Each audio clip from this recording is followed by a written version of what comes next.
नमस्ते दीदी भैया, देखिए हमारे यूट्यूब चैनल पर जा रहा बहुत प्यारा एक चुटकुला नाच गीत। आप लोग देखिए, लाइक शेयर सब्सक्राइब साथ साथ सपोर्ट करिए। इसे देखिए आप लोग, ये बहुत प्यारा चुटकुला नाच गीत है कहरावा। आप लोग कहरावा देखिए है। और आप लोग सपोर्ट करिए। देखेगा ना बहुत देखता प्यारा। रह जाएगा। आप लोग इसे पूरा सुनेंगे तब समझ में आएगा। ये नया गीत है। ये नया गीत है। हमारी चाची के चाल आप लोग देखिए कैसी है। देखा देखा मोरे चाची के चाल हो गठरिया में दुई लुगारी। देखा देखा मोरे चाची के चाल हो गठरिया में दुई लुगारी। देखा देखा मोरे चाची के चाल हो गठरिया में दुई लुगारी। गठरी ले मोरे ससुर लगे गईली, गठरी ले मोरे ससुर लगे गईली। मोरे ससुर के लिली बारा माई हो गठरिया में दुई लुगारी। मोरे ससुर के लिली बारा माई हो गठरिया में दुई लुगारी।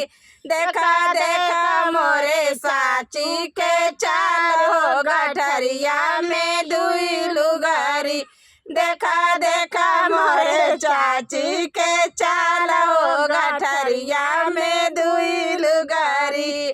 लुगारी गठरी लगे हो जेठ लगे गईली, लैके गठरिया हो जेठ लगे गईली।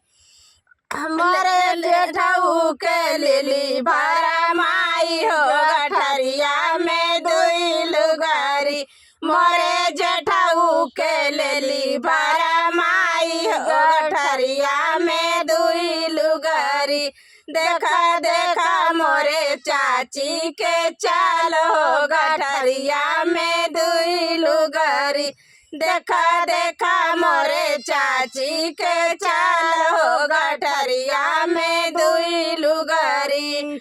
लैके गठरिया देवरा लगे गईली, लैके गठरिया देवरा लगे गईली।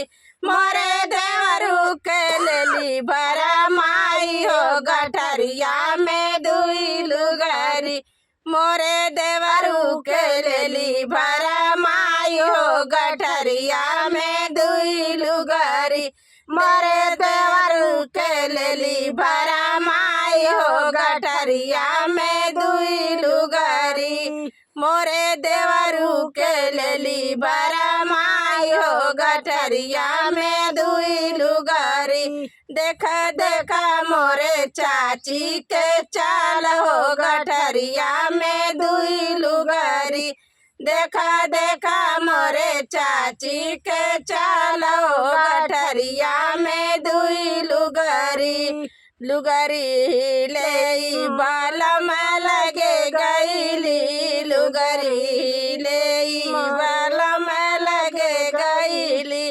मोरे बलमु के लेली भरा माई हो गठरिया में दुई लुगारी। मोरे बलमु के लेली भरा माई हो गठरिया में दुई लुगारी। मोरे चाची के देखा कैसन चाल हो गठरिया में दुई लुगारी। देखा देखा मोरे चाची के चाल हो गठरिया में दुई लुगारी।